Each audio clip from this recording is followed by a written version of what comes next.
Hello hello, bonjour, bienvenue à tous, bienvenue sur la chaîne de la grosse tête. Je me présente, Corentin, je suis votre hôte pour les vidéos de cette chaîne. Dédiées, évidemment, comme vous l'avez sûrement compris, à des tips sur des outils de Sales Automations ou de gross marketing. Aujourd'hui, je commence avec une vidéo sur LinkedIn Sales Navigator. Alors, qu'est-ce que LinkedIn Sales Navigator? C'est l'outil de LinkedIn qui vous donne accès à toute la base de données, à tous, finalement, les comptes qui ont été créés sur LinkedIn. Aujourd'hui, Sales Navigator est très utilisé par les commerciaux pour finalement rechercher des prospects ou des opportunités. Malheureusement, il est très mal utilisé, c'est pourquoi je dédie cette vidéo, et c'est complètement normal qu'il soit mal utilisé. Vous allez le voir très rapidement, il est finalement pas super intuitif, on peut le dire.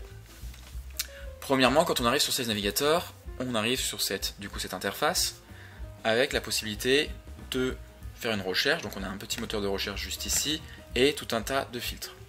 Évidemment, qu'est-ce qu'on va avoir envie de faire? C'est par exemple, pour cette vidéo, je vais prendre l'exemple que typiquement ma cible, ce serait les directeurs commerciaux dans des entreprises de marketing et publicité en France qui auraient entre 50 et 500 employés. 500 employés, pardon. Ok, donc moi, normal, je vais dire, ok, je vais taper directeur commercial ici et je vais mettre le secteur marketing et publicité. C'est là qu'est l'erreur. En fait, les mots-clés, tout premièrement, vont rechercher dans l'intégralité des profils LinkedIn s'il y a les mots-clés que vous avez tapés qui correspondent.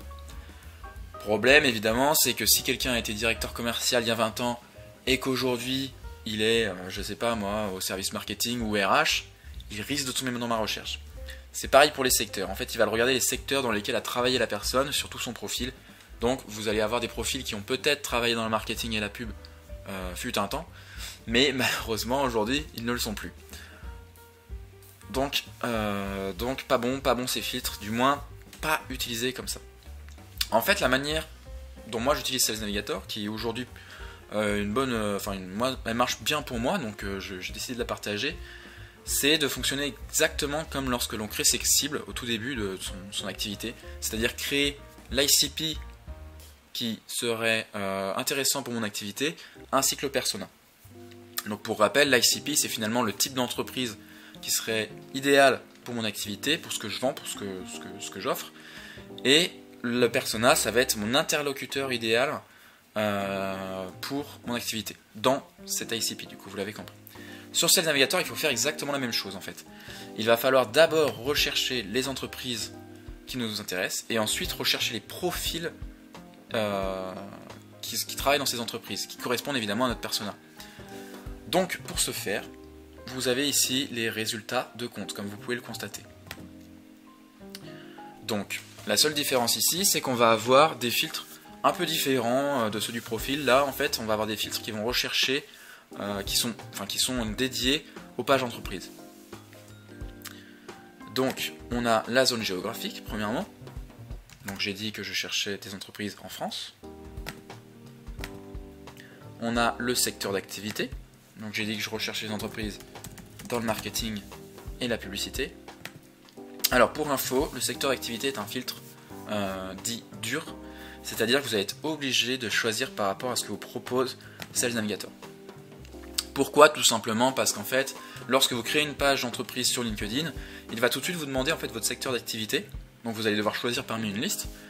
Votre entreprise du coup va être cataloguée comme correspondant à marketing et pub. Et quand vous allez faire des recherches sur Sales Navigator, en fait, il va simplement regarder toutes les pages qui sont cataloguées marketing et pub et il va vous les sortir. Donc finalement, c'est assez important si vous voulez rechercher vos cibles avec Sales Navigator de connaître tous les secteurs qui sont disponibles dessus. Pas de souci pour ça, je vous ai fait un petit PDF tout beau tout rose que vous pouvez télécharger dans la description avec tous les secteurs dispo sur Sales Navigator. Ensuite, filtre super important, l'effectif général de l'entreprise. Donc là vous allez pouvoir vraiment segmenter votre ICP avec tout un tas de filtres. Là pour l'exemple, j'ai dit que je voulais les entreprises allant de 50 à 500 employés. Donc je vais mettre le filtre 51-200 et 201-500. Mais vous pouvez très bien segmenter par filtre. 50-200, puis etc. Donc là, vous voyez, j'ai 742 résultats. Et si on continue, si on veut toujours segmenter un peu plus, on a d'autres filtres qui peuvent être très intéressants, comme par exemple l'effectif de la division. Imaginons que j'ai besoin que dans ces entreprises, au développement commercial, il y ait minimum une personne. Qui me demande un maximum, je ne suis pas obligé de le mettre. En fait, je vais demander à LinkedIn de me sortir les entreprises où il y a minimum un employé, enfin une personne travaillant dans cette entreprise qui soit cataloguée dans la fonction développement commercial. Alors je vous conseille de mettre que 1 voire 2 minimum, parce qu'évidemment du coup si les profils n'ont pas bien renseigné leur profil LinkedIn, ils risquent de ne pas tomber dans la partie développement commercial et vous risquez de tomber à côté d'opportunités. Mais ça peut être intéressant pour segmenter. Il y a également la croissance des effectifs d'une division spécifique. Ça peut être très intéressant aussi. Si finalement j'ai envie que dans le développement commercial, en ce moment ils recrutent, et du coup au fur et à mesure des années, dans ce service, il y a une augmentation de minimum 3% tous les ans. Alors là pareil, il faut faire attention, il ne faut pas mettre un pourcentage trop élevé, parce qu'encore une fois, si les prospects ne renseignent pas bien leur profil, vous n'allez pas tomber sur les entreprises qui pourraient correspondre dans la vie réelle, finalement ne vont pas tomber dans votre recherche. Là vous voyez, j'ai mis 3% et j'ai déjà plus que 118 résultats. Ça peut être très intéressant, donc vous avez également la croissance des effectifs de l'entreprise de manière générale. Ça peut être très intéressant si vous travaillez dans le recrutement par exemple, et que vous avez besoin que tous les ans, les entreprises augmentent leur nombre d'effectifs de, je sais pas, minimum 5% tous les ans, vous pouvez très bien le noter. Ce filtre-là, vous pouvez en plus, il est un petit peu moins dangereux, un peu moins fourbe plutôt, que la croissance d'un effectif, parce qu'il va regarder l'effectif global de l'entreprise, et généralement tous les profils renseignent bien l'entreprise dans laquelle ils travaillent, donc il est assez pertinent. Croissance des effectifs d'une division, faut mieux se méfier. Là pour l'exemple, je vais l'enlever parce que sinon je n'ai pas beaucoup de résultats. Là déjà j'étais rendu à une centaine de résultats il me semble. Donc vous pouvez également cibler par technologie utilisée. Par exemple si vous avez besoin que les entreprises que vous voulez cibler utilisent un CRM particulier, par exemple du type Salesforce, vous pouvez le noter. Il est référencé. Alors tous les outils évidemment ne sont pas référencés comme techno sur LinkedIn, Sales Navigator. Et en plus attention, parce que si les entreprises n'ont pas renseigné le fait qu'elles utilisaient cette technologie, évidemment elles ne tomberont pas dans votre recherche. C'est le petit côté fourbe de LinkedIn, finalement vous êtes dépendant de ce que les personnes vont rentrer sur leur profil, vont renseigner. Vous pouvez cibler par fortune, par nombre d'abonnés, par chiffre d'affaires annuel. Enfin voilà, vous l'avez compris, l'objectif c'est ici de pouvoir filtrer au maximum pour pouvoir segmenter un même ICP finalement. Il y a un nouveau filtre qui est arrivé il n'y a pas très longtemps, je ne l'ai pas encore trop testé, Spotlight que vous voyez ici, avec vous pouvez cibler par exemple les entreprises qui ont eu des changements de direction sur les 3 derniers mois, ou sur les comptes qui ont fait des levées de fonds au cours des 12 derniers mois. Donc ça peut être super intéressant. C'est la petite nouveauté LinkedIn, je la découvre en même temps que vous. Pourquoi pas, franchement là c'est bien joué.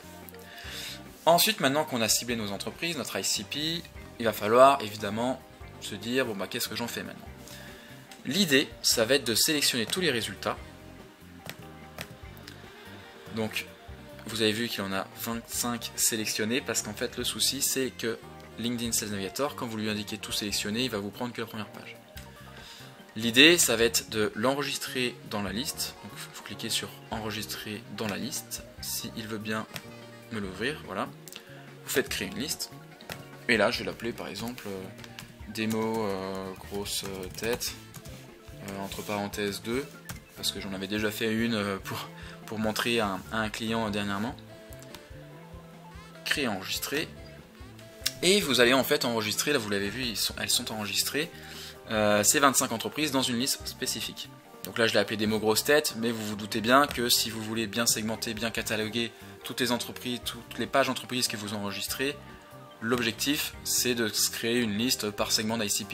Là j'aurais pu mettre marketing et publicité, France, 50 à 200 employés, minimum 1 pour 1 en développement commercial, minimum une personne en développement commercial et minimum 3% de croissance. Bref, l'idée c'est d'avoir une liste par segment.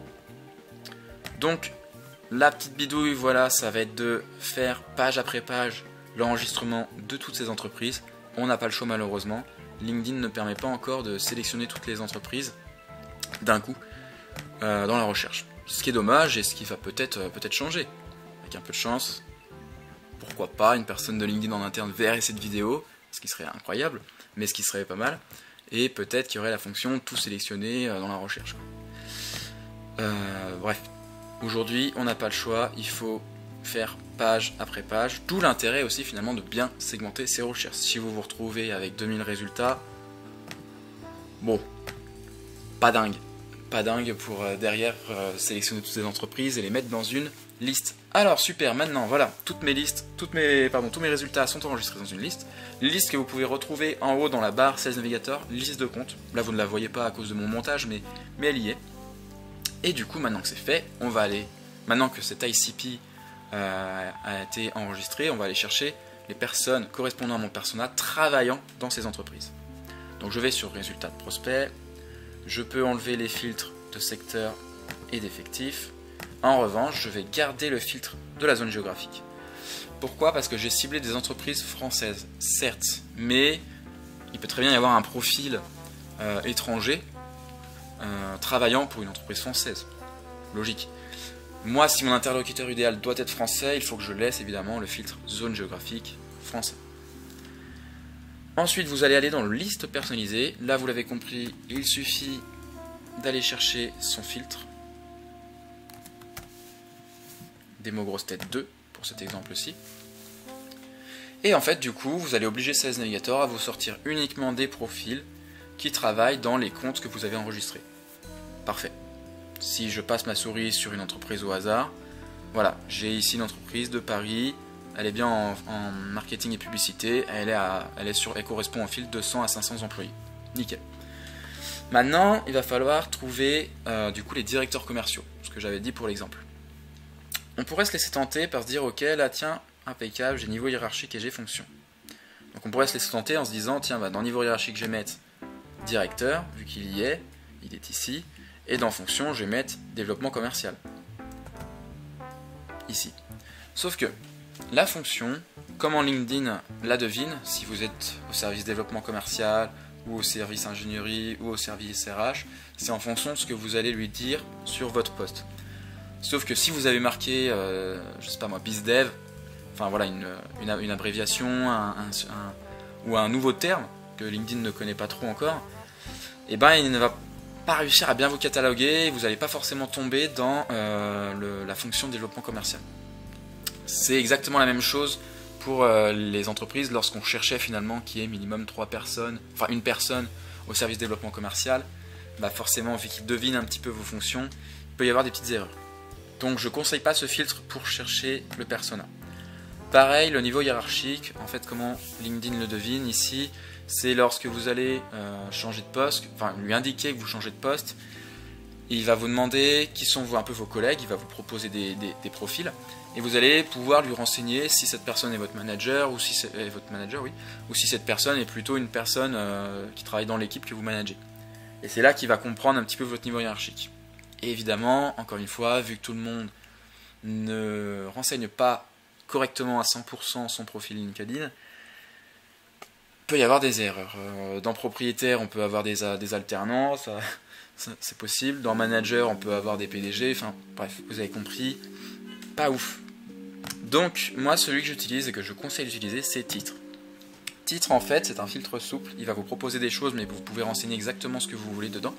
En fait, c'est exactement comme les mots-clés au-dessus. En fait, c'est un simple moteur de recherche, mais qui est dédié au titre, c'est-à-dire la petite phrase que vous avez sous votre photo de profil.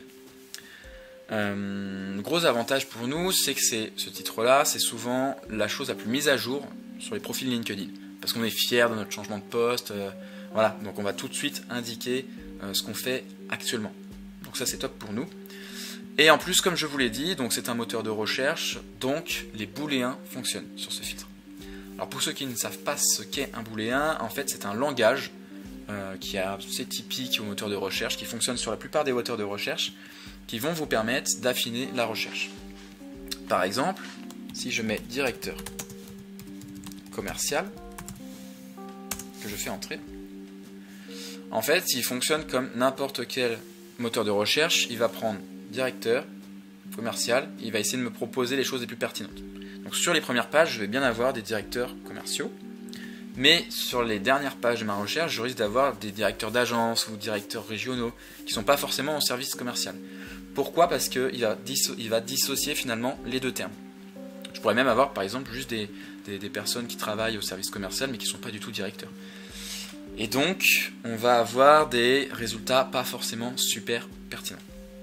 En revanche, si je mets un booléen très utilisé sur Sales Navigator qui sont les guillemets, et que je tape directeur commercial, je vais dire à LinkedIn, en fait, enfin au moteur de recherche de titre, ok, tu me prends ces deux termes-là, ils sont indissociables, et tu me les sors dans cet ordre, directeur commercial. Là, typiquement, j'ai un peu moins de résultats que tout à l'heure, je crois qu'on était à 80, j'en ai plus que 64, parce qu'évidemment, il a affiné ma recherche. Pour ceux qui ne connaissent pas bien les booléens, qui ne savent pas trop ce que c'est, pareil, dans la description de cette vidéo, je vous ai fait un petit PDF avec, alors pas tous les booléens, parce qu'il en existe beaucoup, mais je vous ai mis les booléens les plus utiles sur Sales Navigator. Vous pouvez le télécharger très simplement. Mais du coup, voilà. Vous l'avez compris, j'ai mis directeur commercial, c'est bizarre, j'ai que 64 résultats alors que j'avais une centaine d'entreprises, c'est étonnant quand même. Et évidemment, tout le monde ne met pas directeur commercial dans son titre. Il peut y avoir des head of sales, des sales directors, des directeurs du développement commercial, et même, vu qu'on a mis les guillemets et qu'on cherche le titre exact, il va falloir rentrer tout ce qui va être féminin. Directrice commerciale, directrice des ventes. Donc l'idée, ça va être, vous l'avez deviné, de sortir le plus possible de termes ici correspondant à la recherche de directeur commercial pour avoir un maximum de résultats. Donc je vais mettre Head of Sales, etc. etc. Alors vous allez me dire, ok, super, mais comment est-ce que je fais pour trouver tous ces termes? Il existe un outil qui s'appelle Pharo, P-H-A-R-O-W. C'est pareil, un outil de recherche de prospects connecté à LinkedIn. Je ne vais pas m'étendre sur ce sujet parce que la vidéo n'est pas dédiée à cet outil tout simplement. Par contre, ils ont sorti un module gratuit que vous allez retrouver à l'adresse qui s'affiche en bas, parsinator.pharo.com. C'est un outil un peu magique que j'utilise beaucoup. Pourquoi? Parce qu'il va vous permettre de rechercher tous les termes correspondant à un poste. Par exemple, si je mets directeur commercial, que je fais Go, donc il va me proposer plusieurs recherches. Donc moi ce que je veux c'est directeur management commercial et non directeur magasin centre commercial, il faut faire attention. Et là, magie, je vais avoir tous les termes qui peuvent être pertinents par rapport à ma recherche. Donc j'ai sales director, hop, on peut copier-coller, copier bien les termes avec les guillemets pour forcer LinkedIn à bien prendre la recherche précise. Voilà, je peux avoir directeur. Qu'est-ce que je peux prendre d'autre? Directeur commercial France, impeccable. Voilà, l'idée c'est de prendre ici tous les termes qui vous sont utiles par rapport à votre persona. Et n'oubliez pas aussi du coup de mettre également directrice commerciale, etc. etc. etc. Tous les termes ne sont pas forcément bons à prendre, je vous déconseille de tout copier-coller. Par exemple ici je vois directeur régional, bon c'est pas forcément ce qui m'intéresse. Directeur développement, ça risque d'être un peu trop large. Voilà, moi ce que je fais généralement c'est que je pioche dedans ce qui peut m'être utile. Et là du coup vous allez, donc par exemple ici j'ai 127 résultats, c'est super, je peux m'arrêter là. Et là si je regarde un petit peu, j'ai bien à chaque fois des directeurs ou directrices commerciales qui sont dans des entreprises correspondant à mon ICP. Donc j'ai une recherche avec mon persona et mon ICP. Impeccable. Reste plus du coup qu'à, vous l'avez deviné, récupérer toute cette donnée, parce que c'est bien, super, j'ai fait une belle recherche, il y a 127 résultats, vous pouvez l'enregistrer, d'ailleurs je vous le conseille, mais qu'est-ce que je fais de toutes ces données, comment je contacte ces personnes? Donc ça c'est ce que je vais dédier à une autre vidéo, où je vous montrerai comment scraper toute cette donnée, l'enrichir, pour vous permettre de contacter ces personnes par la suite. Ça sera une autre vidéo. Petit bonus ici du coup, donc vous avez compris comment créer des listes d'entreprises finalement. Donc ce que je vous conseille, c'est qu'au fur et à mesure que vous avancez dans votre activité, dans votre prospection, c'est de faire une liste du type prospect, client, partenaire. Et toutes les personnes avec qui vous êtes en discussion, ou alors qui sont déjà clients ou qui sont partenaires, vous les incluez au fur et à mesure dans cette liste. Pourquoi? Parce que dans liste personnalisée, donc moi j'en ai fait une, j'ai prospect, client, partenaire. Si je survole le fil, vous voyez que j'ai un petit bouton exclure. Et je vais pouvoir exclure de mes recherches toutes les entreprises avec qui je suis déjà en discussion. Donc c'est impeccable, comme ça vous évite de rescraper des personnes que potentiellement vous avez déjà récupérées, de 1. Ça vous permet d'économiser des crédits sur l'enrichissement, car vous allez le voir, on va utiliser un outil qui demande des crédits. Et de 2, surtout le plus important, ça va vous permettre d'éviter de recontacter une personne que vous avez déjà contactée ou avec qui vous êtes déjà en discussion, ce qui serait quand même dommage. Vous pouvez également faire la même avec vos concurrents. Donc au début de votre activité, vous référencez tous vos concurrents et vous pouvez les exclure. Ça vous évite de contacter bêtement un concurrent, ce qui peut arriver. Croyez-moi, ça m'est déjà arrivé évidemment. Pareil pour les titres, ce que je vous conseille c'est de regarder dans les dernières pages, souvent c'est là que vous avez les résultats un peu moins pertinents. Si vous voyez qu'il y a des termes qui ressortent malgré tout, par exemple alternant directeur commercial, vous avez la possibilité dans le titre, tout comme la liste, d'exclure des termes. Donc là je vais mettre par exemple alternant, je vais pouvoir l'exclure.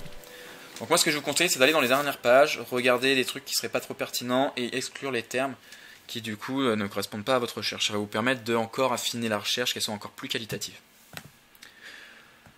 Voilà, c'est tout pour moi, c'est tout pour la recherche LinkedIn.